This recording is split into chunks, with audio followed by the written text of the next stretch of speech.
we go with the ReThink podcast. Oh, man. We're moving on with these episodes, working our way through messages from the book of Proverbs. And before we kill all of our useful information and introductions, we're talking about money. Oh, man, the podcast viewership is going downhill. They're gone. They all gone.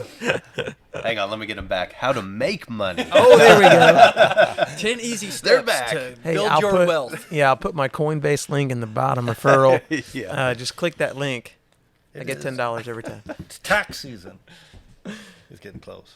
It is. I should Yep. think about doing my taxes. I have all mine ready except one document I'm waiting on. It's like, I'm going to come ask on. I'm waiting remind on my one. wife. I bet if we're you're waiting watching on the this, same one. Yep. get on that. Do our taxes. You guys do your own taxes? Do you file them yourself?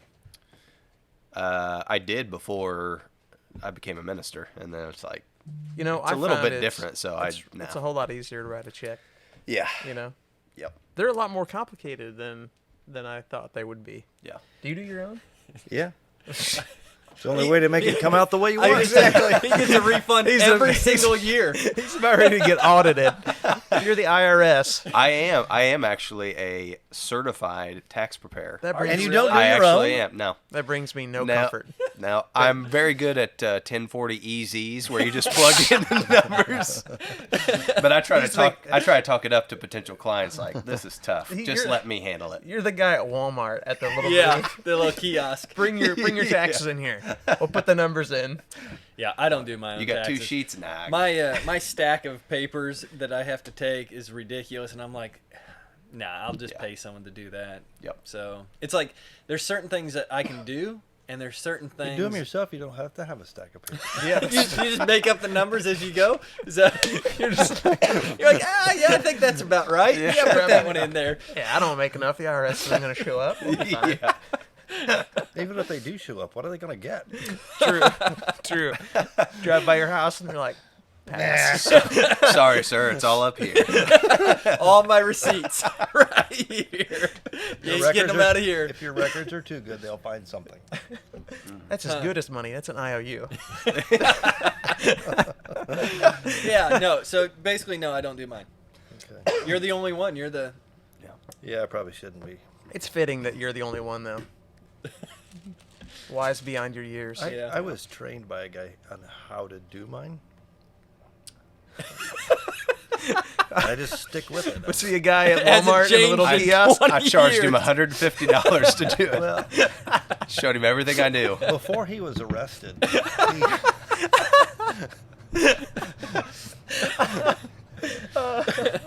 That's good. Oh, that's fantastic. Proverbs. So we're talking about money. Not Yeah. taxes, actually, no. Actually, it's not even about money. What is the proverb you're using? And we just associate wealth with money. Wealth is not really money. First fruits. What is first fruits? Mm-hmm. I mean, you preach this sermon. You're supposed to answer that. I thought that was Oh, a that's question my own for taxes. yourself. As Jeff always says about first fruits. Give them. No, I think you look at the whole. I love context.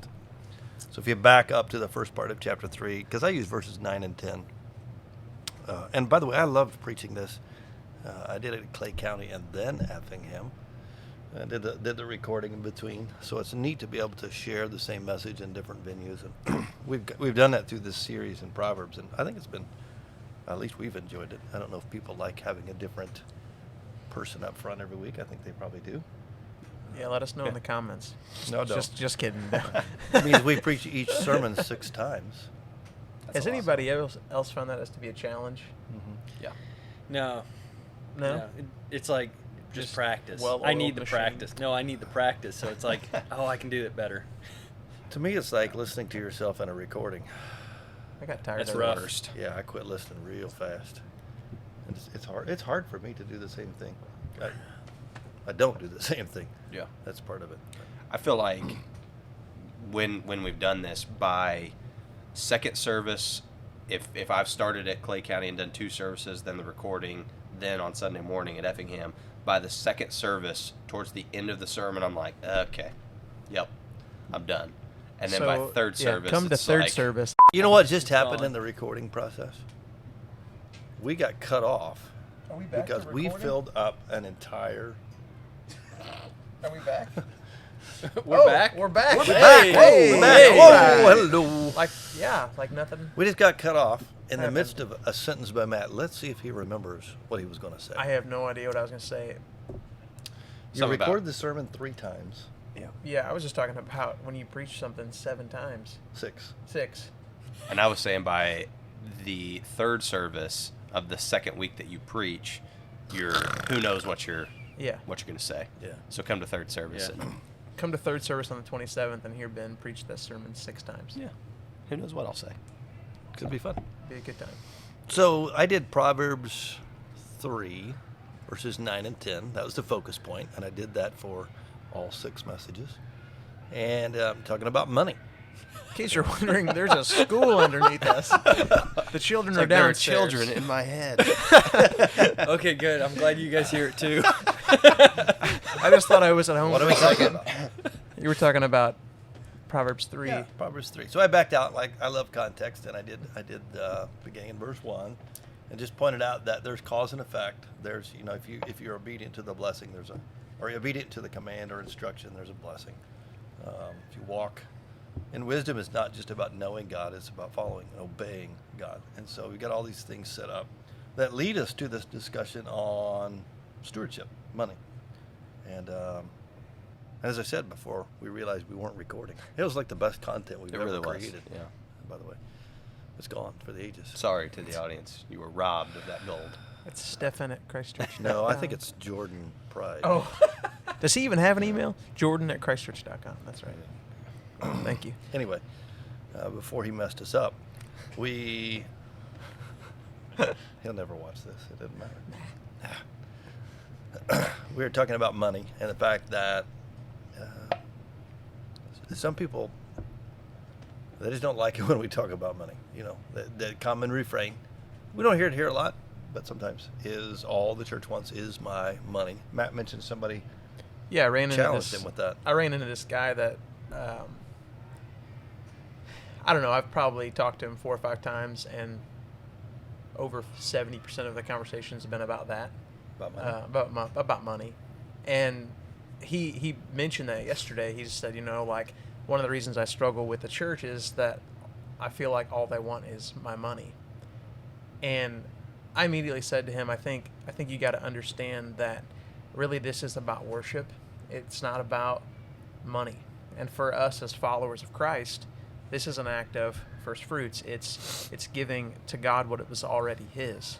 And so this is worship for us. This isn't about your money. And if you come to our church, understand, like, if you struggle giving your money to us, for lack of a better term, I tell people all the time, give it away to a missionary. Like, And real quickly, it reveals where the real problem's at. Sure. Yeah. It's not what the church wants money; it's they don't want to let go of it. yeah, yeah, They don't want to give it anywhere. yep. Sounds like there are children in the podcast. Screaming for help. They're playing PE underneath us. Oh man. Yeah, I think so. Early on, I had one of the guys who discipled me. Like, he talked about money a lot and this discipling Rob? relationship. It was actually Dave Fishback, okay. so he's in Ohio now. But he talked about this. I don't even know if he remembers it, but he talked to me a lot about, like, where your money is and where you spend your money. That's where your heart is. Mm-hmm. Bible, right? And so it was Jesus. Jesus. He talks about that. And it was just one of those practices that whenever you make a little bit and you give your 10%, like, it's a step of obedience. And it's something for, like, myself and my wife that we've just practiced the 10% tithe, portion to the church side of things, like, since we've been together. And it's incredibly freeing because it's a heart issue, and it keeps you honest. Like, it keeps your heart honest, because the desires of this world are always there. Like, nobody escapes them. No matter how spiritual you are, like, we always want things. But when we recognize that everything's God's, and then we can live in freedom whenever we're walking in obedience to the things of God, like it's so freeing, and it becomes this awesome act of worship that we get to do. We do ours weekly, just the way we do it, and it's like, man, it's so, I don't know, it's good, you know? Yeah. You guys were talking about taxes like earlier. I think that still was recorded. And for me, like my wife and I got married in January 15th. Still know it. Yep, That's good. still good. So right before your birthday. Yeah. Right?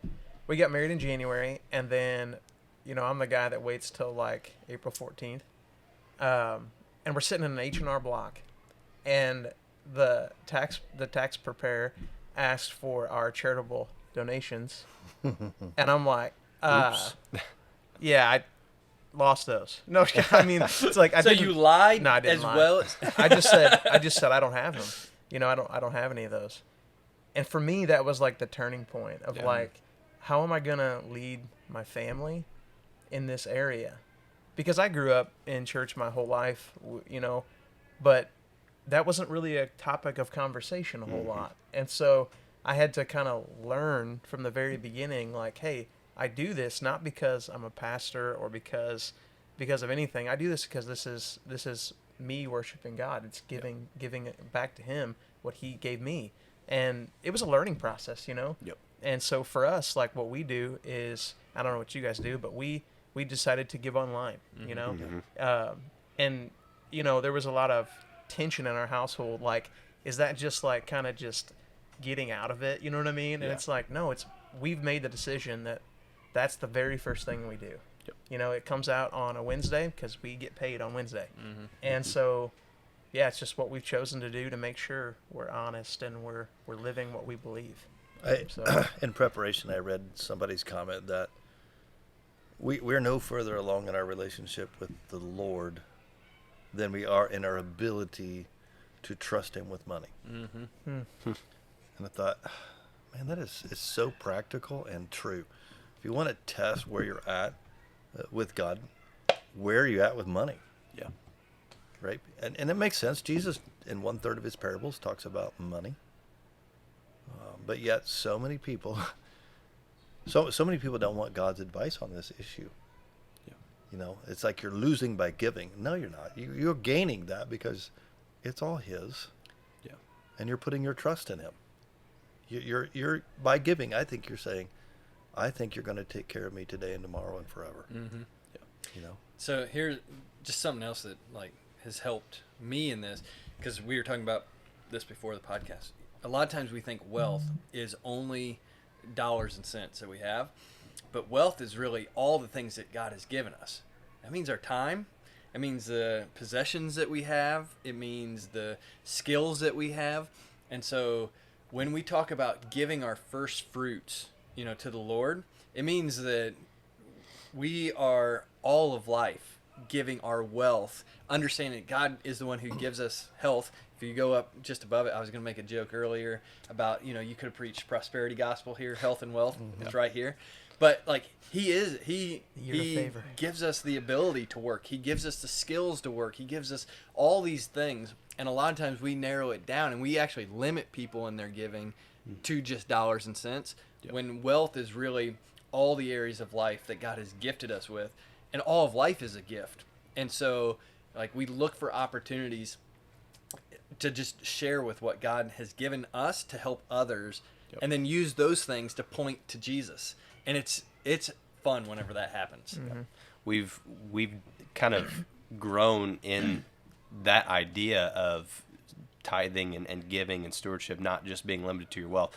One, let me just say this, because I don't want anybody to think that we have just from the very beginning got it all figured out. Like, we've struggled with the question that maybe you guys have gotten to: should I give based off of my net or my gross pay? Oh, yeah. And yep. Depends on how much you want to be blessed. Yeah, there's some that's wrong. There's sometimes a decent mindset behind that, because they're wanting to do right. But the reality is, for most of us, and for my heart, when I asked that question, it was really, how much can I get away with keeping for myself? Mm-hmm. That was really the point of it. And so we made the decision to to go a certain way, but then we started looking at things outside of just our bank account, and we realized, man, okay, God has given us a house.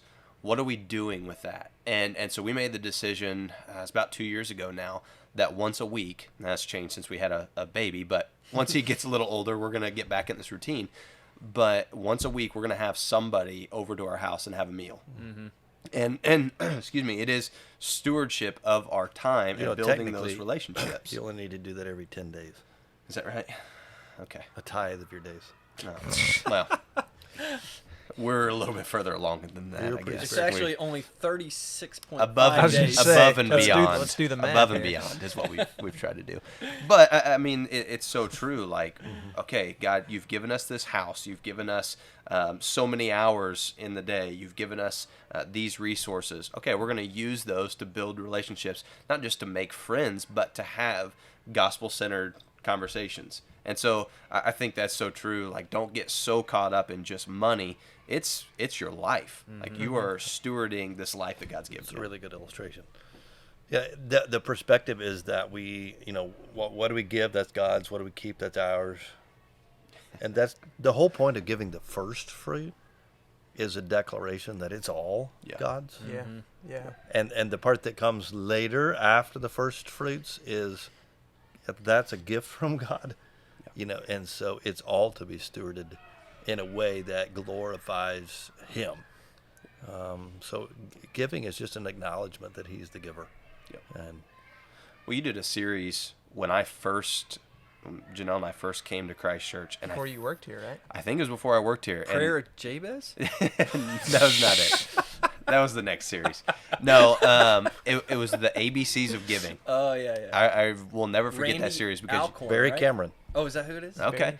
Well, and you talked about the idea that when we're talking about blessing based on your obedience to God and stewardship, it doesn't necessarily mean that you're going to get, all this money now, but that God will bless you in different ways. And you talked about your lawnmower. Can you tell that? Do you remember that story? No. You had a lawnmower and you felt like you needed a new one, but you and Michelle decided to continue being generous to God or giving back because of that. And God just your mower, the life of your mower kept extending. Like you thought the thing should that thing die. doesn't even have a seat now. Really, it's still going. I thought I saw you standing riding the other day. That problem that with my principle mower right comes now from- too. It just keeps going, and it's like I don't know how it keeps going. Yep. The Spirit. I gotta That's pray what over it every time. the Israelite women were saying as they wandered around the desert, wanting a new wardrobe and new shoes, and the clothes they had just wouldn't wear out. Yeah. Yep. Right. I'm pretty sure my mower's done. If there's anybody out there who has a mower that they could give to Andrew, he's desperately in need. Preferably I'll like a say, like- 35 horse, 60-inch zero turn. I was going to say like a push. Hey, if you don't ask, right? Ask and you shall receive. I don't know, Jeff, if you set this up 25 years ago, but one of the things that I really appreciate about being here is the fact that we don't know what anyone gives. Yeah.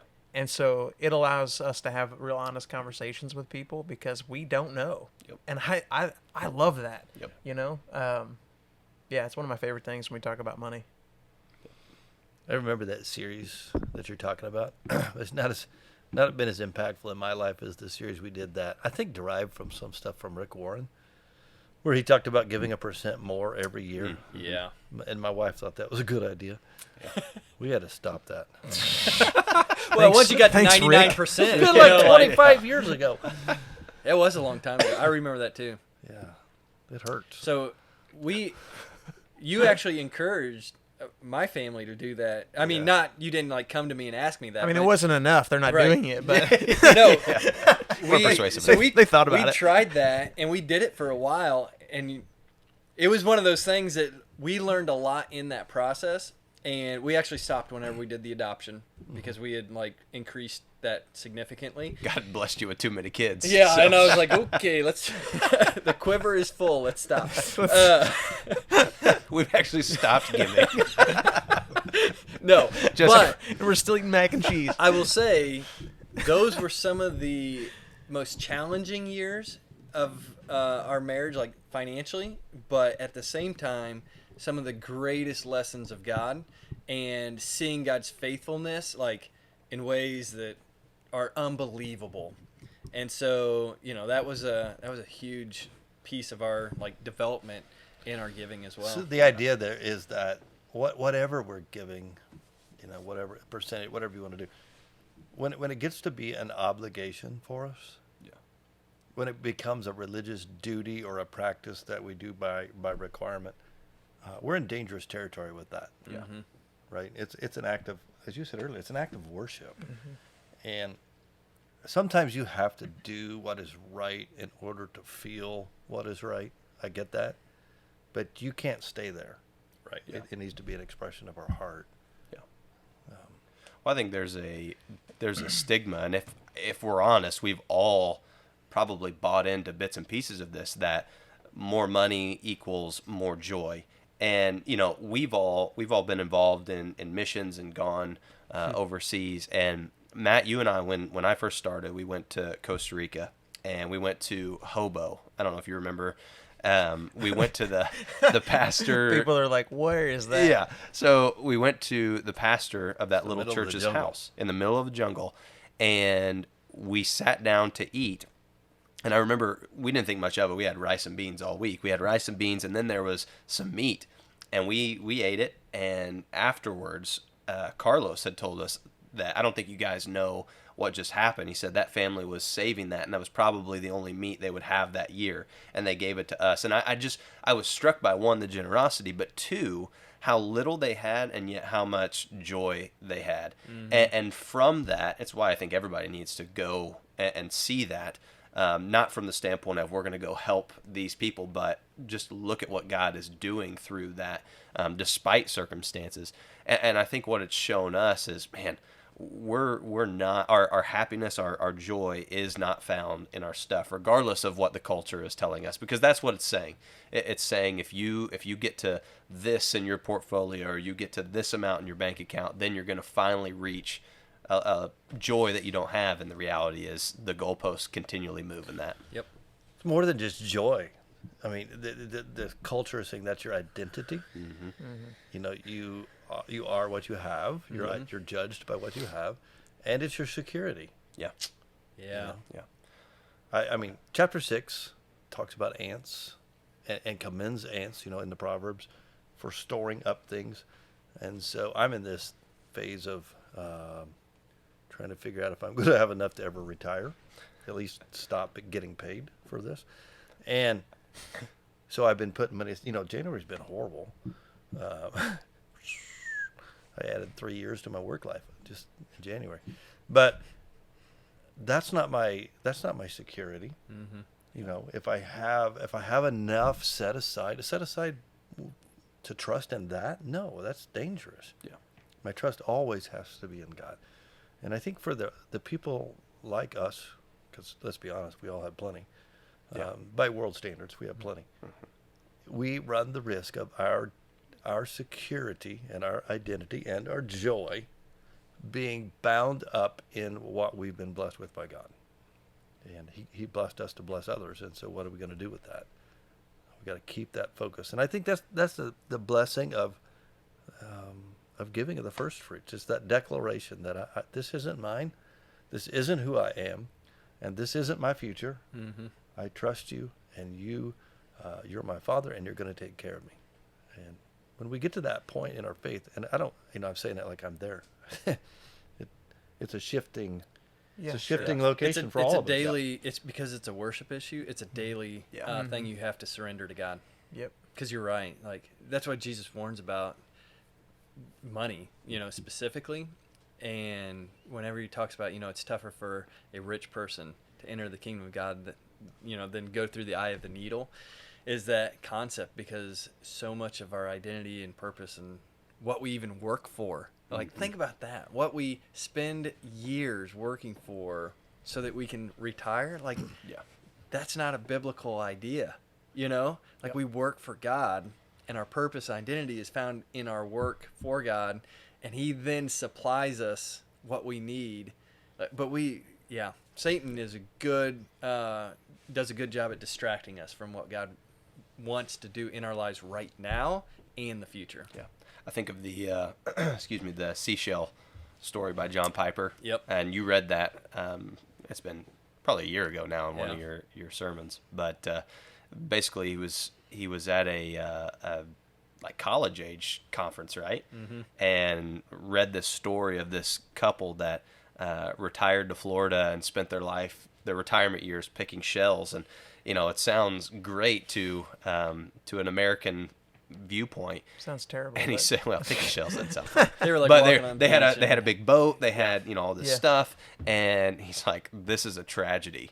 And then he reads a story about two women in their church who had left to go overseas to be missionaries and died, drove off a cliff, right? Or Yeah. their car went off a cliff.